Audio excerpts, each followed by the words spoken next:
Friends, you must have heard the story which tells of worry and peace.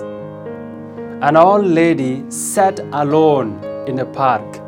Her face looked worry and sadness. Across from her, a young boy sat on a bench, quietly observing her as he scribbled in a notebook. He noticed how she seemed to be lost in her thoughts, burdened by some unseen worry. After a while, the boy set aside his notebook and approached her with genuine concern. He asked, "Madam, I have been watching you for some time. You seem so troubled. Is there something on your mind? Maybe I can help." The old lady looked up at him, her eyes filled with a lifetime of worries. She sighed deeply and replied, "You know, my son, throughout my life I have worried about so many things, but most of them never even happened." The boy was taken aback. "You mean you spent all that time worrying about things that didn't actually happen?" She nodded, her voice marked with regret. "Yes, and now I find myself worried about all the unnecessary worrying I did." Isn't that funny? So friends, I find it's a thought-provoking story, isn't it?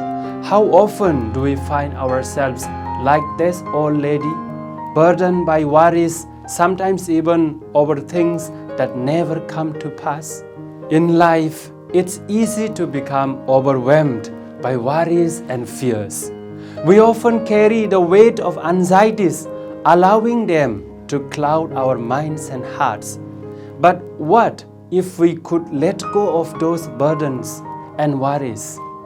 The Gospel of Matthew, chapter 11, verse 28 to 30, invites us to do just that.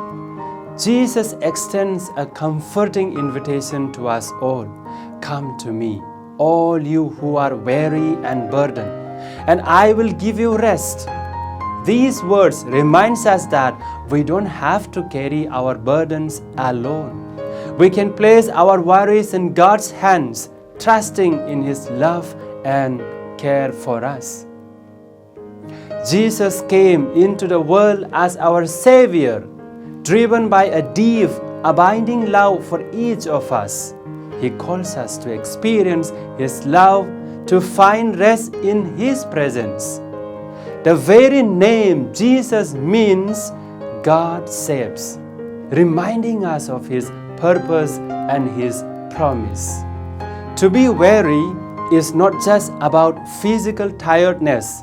It's also about the exhaustion that comes from trying to figure everything out on our own, from striving endlessly without finding peace.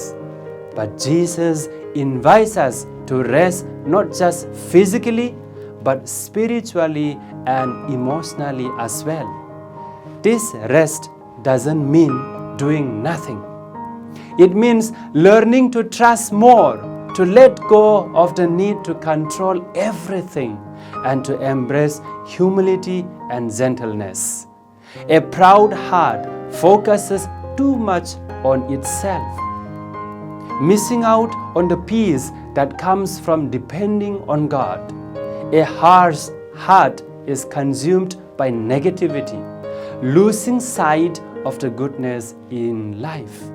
So, how do we rest in His presence and grow in gentleness and humility? First, make time for God every day. Dedicate a few moments each day to prayer or quiet reflection. Let this be a time to connect with God, to lay down your worries and to feel His presence in your life. Second, be aware of God's presence. In everything you do, try to recognize God's hand at work. See His goodness in the people around you, in the beauty of creation, and in the small blessings that fill your day. Third, cultivate virtues intentionally. Choose a virtue like gentleness or humility and consciously practice it. Reflect on your progress each day and don't be discouraged by setbacks. Remember, even Jesus fell and rose again on his way to the cross. Life's challenges and uncertainties will always be there, but we don't have to face them alone or be crushed by the weight of worry. Jesus constantly reminds us, "Come to me." He encourages us not to be disheartened by the anxieties of life, but to find peace in Him. May we all accept this invitation to rest in His presence, to learn from Him, and to live a life filled with peace and trust. Let's leave behind unnecessary worries and embrace the joy and serenity that comes from walking with God every day.